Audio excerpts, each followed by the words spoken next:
سورہ احزاب آیت نمبر 39 صفحہ نمبر 382 نحمدہ ونصلی علی رسولہ الکریم اما بعد فاعوذ باللہ من الشیطان الرجیم بسم اللہ الرحمن الرحیم الذین وہ لوگ جو یبلغون وہ پہنچاتے ہیں رسالات اللہ اللہ کے پیغام کو ویخشونہ اور وہ ڈرتے ہیں اس سے ولا یخشون اور نہیں وہ ڈرتے احدن کسی ایک سے بھی الا اللہ مگر اللہ سے وکفا باللہ اور کافی ہے اللہ تعالی حسیبا حساب لینے والا ما کانا نہیں ہے محمد صلی اللہ علیہ وسلم ابا باپ احدن کسی ایک کے من رجالکم تمہارے مردوں میں سے ولاکن رسول اللہ لیکن وہ اللہ کے رسول ہیں وخاتم النبیین اور خاتم النبیین ہیں وکان اللہ اور ہے اللہ تعالیٰ بکلی ہر شئین چیز کے علیما علم رکھنے والا یا ایھا الذین آمنوا اے وہ لوگوں جو ایمان لائے ہو اذکروا اللہ یاد کرو اللہ تعالیٰ کو ذکراً کثیرا بہت زیادہ یاد کرنا وَسَبِّحُوهُ اور اس کی پاکی بیان کرو بکراتوں صبح کے وقت وَأَصِیلًا اور شام کے وقت هُوَ الَّذِی وہی ہے وہ جو یصلی وہ رحمتیں بھیجتا ہے علیکم تم پر وہ رحمتیں بھیجے گا تم پر وَمَلَائِکَتَہُ اور اس کے فرشتے لِیُخْرِجَکُم تاکہ تم کو نکالے من الظلمات اندھیروں سے الی النور طرف نور کے وکانا اور ہے بالمؤمنین مومنوں کے ساتھ رحیما رحم کرنے والا تحیتہم یہ تحفہ ہوگا ان کے لیے یوم اس دن یلقونہ جب وہ ملیں گے اس سے سلام سلام ہوگا وعدہ اور تیار کیا ہے لہم ان کے لیے اجرن کریما بہت ہی عزت والا اجر صدق اللہ العظیم۔ سورہ احزاب کی آیات ہم نے پڑھی کہ جب رسول اللہ صلی اللہ علیہ وسلم نے زینب کے ساتھ آپ کا اللہ نکاح پڑھا دیا۔ اچھا زینب کا جب نکاح کے لیے اللہ کے نبی نے پتہ کس کو بھیجا تھا پیغام دینے کے لیے؟ زیاد کو بھیجا تھا، جنہوں نے چھوڑا تھا انہی کو بھیجا کہ جاؤ جا کر میرا پیغام پہنچاؤ کہ اللہ کے نبی نے یہ پیغام دیا ہے۔ وہ کہتے میں آیا تو آپ آٹا گوندھ رہی تھی، کہتے میں ان کے پاس آیا تو مجھے اتنی ان کے اوپر خوشی یعنی رشک ہوا میں ان کے دیکھ نہ سکا، میں نے منہ موڑ لیا کہ اللہ نے اتنی عزت دی اس کو کہ اپنے نبی کی بیوی بنا دیا، اور میں نے ادھر منہ کر لیا اور میں نے کہا مجھے اللہ کے نبی نے بھیجا ہے اس مقصد کے لیے۔ تو انہوں نے کہا ٹھیک ہے تیرا پیغام پہنچا ہے لیکن میں پہلے اپنے اللہ سے مشورہ کر لوں پھر میں تجھ کو بتاؤں گی کہ میں نے کیا کہنا ہے۔ انہیں استخارہ کیا، کہتے میں نے استخارہ کیا، میں نے پہلے اپنے اللہ سے مشورہ کر لوں پھر استخارہ کیا، یعنی اللہ کے نبی کے ساتھ پھر آپ کا نکاح ہوا۔ اس نکاح کے بعد ایک طوفان برپا ہو گیا مکہ کے اندر اور مدینہ کے اندر، ایک طوفان برپا ہو گیا، اور لوگوں نے جو اللہ کے نبی کے جو دوسرے دشمن تھے، جو یہودی تھے، منافق تھے، دوسرے لوگ تھے، انہوں نے کہا یہ کیا کر دیا محمد نے، اپنی بہو سے نکاح کر لیا۔ تو اللہ تعالیٰ نے فرمایا یہ محمد صلی اللہ علیہ وسلم کا کوئی بیٹا ہے ہی نہیں، اور نہ یہ کسی کے منہ بولے باپ ہیں، نہ ان کا کوئی منہ جو بیٹا ہے حقیقی بیٹا بن نہیں سکتا۔ تو اس کے لیے فرمایا گیا ہے کہ کسی سے نہیں ڈرنا۔ الذین یبلغون رسالات اللہ ویخشونہ ولا یخشون احدا الا اللہ وکفی باللہ حسیبا، جو اللہ کا پیغام پہنچاتے ہیں لوگوں تک۔ کیا پیغام تھا؟ یہی کہ یہ رسم جاہلانہ ہے، صاحب کا چلتی چلی آ رہی ہے، اس کو ختم کرنا ہے، اس کو توڑ دینا ہے، یہ صحیح رسم نہیں ہے، اور جو منہ بولا بیٹا حقیقی بیٹا نہیں ہے، تم ان کو ان کے باپوں کے اصل ناموں سے پکارو، کسی کا نام مت دو، اور تمہاری وراثت کا حقدار نہیں ہے۔ یہ رسمیں چلتی چلی آ رہی تھی، جس کو دل کیا وہ بیٹا بنا لیا، اور جو حقیقی بیٹے تھے ان کو پیچھے کر دیا، جس کو چاہا چھوڑ دیا، جیسی وہ ان کا رواج تھا کہ جس کو چاہا نکاح کر لیا، جس کو چھوڑے رکھا، طلاق دے دی، نکاح کر طلاق دے، نکاح کر لیا۔ یعنی ایسی یہ رسمیں تھی، وہاں پر رائے تھی کہ ہر انسان خائف تھا، پریشان تھا، اس لیے ان رسموں کا توڑ کیا گیا اور فرمایا گیا جب اس پیغام کو تو نے پہنچانا ہے تو لوگوں سے نہیں ڈرنا، اور اللہ سے ڈرنا ہے۔ فرمایا اللہ سے لوگ ڈرتے ہیں جو اللہ کا پیغام پہنچاتے ہیں، کسی سے نہیں ڈرتے۔ جو اللہ کا پیغام پہنچانے والے ہیں وہ اللہ کے علاوہ کسی سے ڈرتے، اور اللہ سے ہی وہ ڈرتے ہیں۔ یہ جو نشانی بتلائی گئی ہے، جو تبلیغ کا کام کرنے والا ہے، جو حق کو بیان کرنے والا ہے، جو قرآن کو بیان کرنے والا ہے، اللہ کی توحید کو بیان کرنے والا ہے، سنتوں کو بیان کرنے والا ہے، وہ اللہ سے علاوہ کسی، اگر وہ لوگوں سے ڈرے گا نا پھر حق بیان نہیں کر سکتا، پھر بول نہیں سکتا۔ اگر ہم دیکھتے ہیں اکثر جو علماء ہوتے ہیں وہ اکثر حق کو نہیں بولتے کہ جی انتظامیہ ناراض نہ ہو جائے، بولیں گے انتظامیہ غصہ چڑھ جائے گا، انتظامیہ نکال دے گی، صرف انتظامیہ سے ڈر کی وجہ سے۔ بعض بڑے بڑے اچھے خطیب ہم نے سنے ہیں، یار نہیں میں نے کیا کہنا تھا یار، انتظامیہ ناراض ہو جائے گی، وہ سمجھے گی پتہ نہیں میں نے ان کے خلاف بات کی ہے۔ بھئی جب حق بیان کرنا ہے تو پھر حق بات کرنا ہے، بیان کرنا ہے۔ اس کی مثالیں علامہ ثانوی ظہیر یزدانی رحمۃ اللہ علیہ، انہوں نے حق بیان کیا، کسی سے نہ ڈرے، پوری زندگی قربان کا اپنے وقف کر دی۔ محمد شیخ پوری، عبداللہ شیخ پوری، یہ لوگ تھے، حق بیان کیا، پوری زندگی گزر گئی ان کی، جگہ جگہ دیہاتوں میں جا کر حق بیان کیا۔ یعنی الذین یبلغون رسالۃ اللہ، جو اللہ کا دین آگے بیان کرتے ہیں وہ اللہ کے علاوہ کسی سے نہ ڈریں۔ اگر ڈریں گے تو کام خراب ہو جائے گا، حق آگے نہیں پہنچا سکتے۔ وہی ذکر کیا جا رہا ہے وَقَفَى بِاللَّهِ حَسِيبًا، اللہ کافی حساب لینے والا ان سے۔ یا آپ نے نکاح کر لیا، یہ اللہ کا فیصلہ تھا، اب یہ جیسی باتیں کرتے رہنے دیں ان کو، یہ تان و تشریح کرتے ہیں، یہ محمد نے کیا کر دیا، صحابہ کا تان کرنا ہوئی، تم جس کی اطاعت کرتے ہو، جس کا کلمہ پڑھو، اسے دیکھو کیا کر دیا، یہ ایسی باتیں۔ اللہ کافی ہے، اللہ اسے نمٹ لے گا اور آپ کو پریشان ہونے کی ضرورت نہیں ہے۔ آگے ما کان محمد ابا احد من رجالکم ولکن رسول اللہ خاتم النبیین، کہ محمد صلی اللہ علیہ وسلم تم مردوں میں سے کسی کے باپ نہیں ہیں۔ یعنی بتلا دیا گیا کہ زید تمہارا آپ ان کا سگا بیٹا نہیں ہے، 4 بیٹے ہوئے، 4 بیٹیاں ہوئیں، سب بچپن میں فوت ہو گئے، جوان تو ہوئے نا۔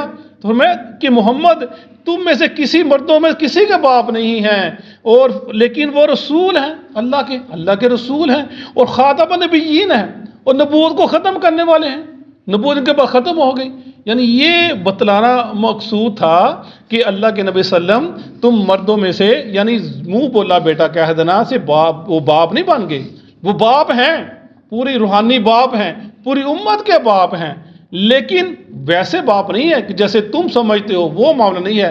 امہات المومنین سب کی مائیں ہیں، روحانی مائیں ہیں، وہ کیونکہ اللہ کے نبی کی نکاح کے بعد کسی کا ان کا نکاح ہو ہی نہیں سکتا، لیکن ماں بیٹے سے پردہ کرتی ہے نہیں کرتی، لیکن انہوں نے پردہ کرنا ہے، حقیقی ماں نہیں بن گئی امہات المومنین، حقیقی ماں نہیں بنی، فرمایا تم نے ان سے پردہ کرنا، وہ تم سے پردہ کریں گی، انہیں حکم دیا گیا کہ جو دوسرے مرد ان سے پردہ کرو۔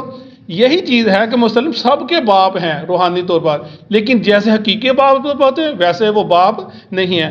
اور نبوت ختم ہو گئی، اللہ کے نبی ہیں، رسول ہیں، یعنی آپ کے بعد کوئی نبی نہیں آئے گا۔ آپ فرمایا میرے بعد کوئی نبی نہیں ہے۔ میری مثال ایسے ہے، کسی نے عمارت بنائی بہت خوبصورت، لوگ دیکھنے کے لیے آئے، بڑی تعریفیں کی، صرف ایک اینٹ رہ گئی، ہر ایک نے پوچھا اتنی خوبصورت عمارت بنا دی ہے، یہ اینٹ کیوں نہ رکھی؟ تو فرمایا وہ آخری اینٹ میں ہوں نبوت کی، وہ میں اس جگہ پر فٹ ہو گیا، اب میرے بعد کوئی نبی نہیں آئے گا، خاتم النبیین۔ یعنی یہ آیت ہے، یہ بڑی سمجھنے کے لیے، بتلانے کے لیے کہ اس کے بعد اللہ کے نبی کوئی نبی آنے والا نہیں ہے۔ یا وہ آیت بڑی زبردست ہے، اِنَّا نَحْنُ نَزَّلْنَا الذِّكْرَ وَإِنَّا لَهُ لَحَافِظُونَ، ہم نے ہر چیز اتار دی، ہم اس کی حفاظت کرنے والے ہیں۔ یہ آیت بھی کافی ہے، یعنی تب تو ضرورت تب ہے نا کہ جب دین مکمل نہ ہو۔ اللہ کہتا ہے میں دین کو مکمل کر دیا، میں نے اس کی حفاظت کر لی، اب اس کو بدل نہیں سکتا۔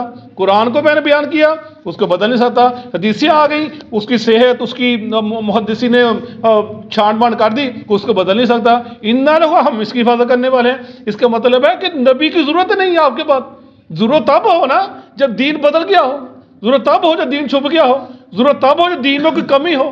اللہ کہا الیوم اکملت لکم دینکم، جب دین میں نے مکمل کر دیا ہے، جب دین مکمل کر دیا، دین پورا ہو گیا، اللہ کہتا ہے میں نے اس کی حفاظت میری ذمہ ہے، تو پھر دوسرے نبی کی ضرورت ہی نہیں ہے۔ نبی نے کیوں آنا ہے؟ ضرورت ہی نہیں ہے۔ اس لیے ہمیں میرے بعد 30 کذاب نبی آئیں گے، دعویٰ کریں گے، دو تب زندگی میں آ گئے، مسلمہ ابن کذاب آ گیا آپ کی زندگی اندر، وہ آپ کے پاس بھی آ گئے مسلمہ کذاب، کہنے لگا جی میں آپ کی اطاعت کرتا ہوں، لیکن ایک بات ہے، آپ اپنے مجھے خلیفہ بنا دیں، آپ نے چھڑی پکڑی تھی، اور تو اگر چھڑی مجھ سے مانگے نا تجھے میں ابھی یہ بھی نہ دوں۔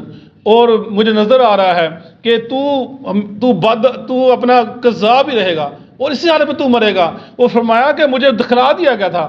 تو صحابہ نے پوچھا ابو ہریرہ سے کیا دکھلایا گیا تھا؟ آپ میں نے خواب میں دیکھا میرے دونوں ہاتھوں میں کنگن ہے، میں بڑا پریشان ہوا. فرمایا پھونک مارے، میں نے پھونک ماری وہ کنگن اڑ گئے. یعنی فرمایا میرے خواب کی تعبیر یہ تھی کہ میرے ہوتے ہی 2 نبی آ گئے جن نبوت ادا کر دیا. ابو بکر صدیق کے بعد ان کے ساتھ جنگ کی، ان کو ختم کر دیا. پھر آستہ چلتے چلتے دیکھیں یہ اب کے دور کے اندر کیا ہوا، کچھ ہی دیر پہلے کی بات ہے نا. یہ ریاض گوہر شاہی کیا کراچی کے اندر فتنہ اٹھا، اس نے کہا جی اس نے سوچا کہ نبوت ادا تو اس نے کر دیا غلام قادیانی نے. اس نے کہا میں عیسیٰ موعود ہوں. تو اس نے کہا جی میں مہدی ہوں. اس نے مہدی دعویٰ کر دیا، میں مہدی ہوں، امام مہدی میں ہوں. اسے دعویٰ کر دی، انسان کی مت مر جاتی ہے. اور جو غلام قادیانی تھا اس نے نبوت کا پہلو بڑا انکاری کرتا تھا. اس کی کتابیں پڑھ کے دیکھو، کہتا تھا نبوت ختم ہوگی، گنجائش ہی نہیں ہے. لیکن پھر آہستہ آہستہ اس نے کہا نہیں جی وہ رسالت نبوت ختم ہو گئی ہے لیکن رسالت باقی رہ گئی ہے اور میں رسول ہوں. ایسے مختلف طویلیں کی. پھر اس نے بڑا اس زینب سے اب نکاح کیا، یہ ہم نے پیچھے پڑھا. اور اسی چیز کو لیتے ہوئے اس نے محمدی بیگم کے ساتھ جو اس کے رشتہ داروں کی تھی وہ اس نے ان کے رشتہ پہ جا جی میں نبی ہوں اور میرا ان سے نکاح کر دو، یہ میں نے اللہ نے میرے حکم دیا ہے. انہوں نے کہا چل نہ سے تیرا نکاح کر دیں. انہوں نے انکار کر دیا. اس نے بڑا کہ تمہارے ساتھ یہ ہوگا وہ ہوگا یہ ہوگا. انہوں نے ایک نہ سنی اس کی. محمدی بیگم کا یہ نکاح ہو گیا، اس کے بچے بھی ہو گئے اور اس کے ساتھ یہ ایسے ہی پھرتا رہا. یعنی یہ چیزیں لے کر وہ اپنے آپ کو شو کرتا تھا کہ جیسے اللہ کے نبی کی ذات ہے ایسے میں بھی ایسے ہوں. اور پھر مولانا امرتسری سے ان کا مناظرہ ہوا، بڑا انہوں نے چیلنج کیا ان کے پیچھے کہ وہ آگے نہ آیا. پھر اس نے کہا جی ایسا کرتے ہیں کہ جس کی زندگی میں فوت ہو جائے گا نا پہلے وہ جھوٹا ہوگا. امرتسری کو مولانا امرتسری سے انہوں نے دعویٰ کر لیا. اور امرتسری رسالہ لکھا کرتے تھے، اس نے خط لکھا کہ جو پہلے فوت ہوگا وہ جھوٹا ہے. اور میرے اس چیلنج کو اپنے رسالے میں آپ اس کو کر دینا، چھاپ دینا، لوگ پڑھیں گے. پھر انہوں نے ایسے ہی اس رسالے میں اس کے جو خط تھا اس کو لکھا اور امرتسری کی زندگی کے اندر ہی وہ یہ مر گیا تھا غلام قادیانی اور اب 40 سال سے نظر رہے تھے. یعنی یہ چیزیں ہیں، یہ لوگ آتے رہیں گے قیامت تک. جھوٹا فرمایا خاتم النبیین، مہر لگا دی. مہر کا مطلب پتہ ہے کہ سیل لگی اوپر، نہ اس اندر کوئی چیز جا سکتی نہ باہر نکل سکتی ہے. اسٹیمپ نہیں لگی، اسٹیمپ ہوتی ہے لگ جائے، وہ نہیں، اسٹیمپ نہیں ہے، سیل. خاتم اللہ علی قلوبہم، اللہ نے مہر لگا دی ان کے دلوں کے اوپر. ہم پیچھے پڑھ کر آئے ہیں، مہر کا مطلب بالکل بند کر دیا. یہ اسلام قبول کر سکتے نہیں، اسلام قبول کیا انہوں نے. وہی چیز ہے خاتم النبیین، آپ نبیوں کو نبی خط یعنی وہ سلسلہ ختم کرنے والے ہیں. وکان اللہ بکل شیء علیما، اور ہے اللہ تعالیٰ ہر چیز کو جاننے والا. جب قائد اعظم کا جنازہ یہ لوگ جو نا جنازہ نہیں پڑھتے مسلمانوں کا، یہ جو اپنا قادیانی ہے جنازہ پڑھتے مسلمان، کہتے ہیں مسلمان نہیں ہے، نہیں پڑھتے ان کا جنازہ مسلمانوں کا. جب قائد اعظم کا جنازہ ہوا تھا تو سر ظفر اللہ خان، آپ نے سنا ان کا نام، جو پڑھے لکھے ہیں، تو انہوں نے وہ لہذا ہو گیا تھا، اس نے پڑھے نہیں جنازہ، لہذا جا کے کھڑا ہو گیا. یہ تاریخی کتابوں کے اندر لکھا، سب لوگوں نے دیکھا، بعد میں لکھا بھی ہے. یعنی وہ مسلمانوں کو مسلمان سمجھتے نہیں ہیں، کہتے ہیں نہیں یہ مسلمان ہی کافر ہیں نعوذ باللہ، اور خود کو مسلمان سمجھتے ہیں. یہ سارے معاملے یعنی یہ ایسے لوگ تھے. یا ایھا الذین آمنوا اذکروا اللہ ذکرا کثیرا، اے لوگوں جو ایمان لائے ہو اللہ کا ذکر کرو. ذکر کرنا بہت زیادہ، انگلیوں پہ نہیں، تسبیح سے نہیں، 100 2 50 ایسے نہیں، کثیرا بہت زیادہ انگنت اللہ کا ذکر کرو، اللہ کو یاد کرو.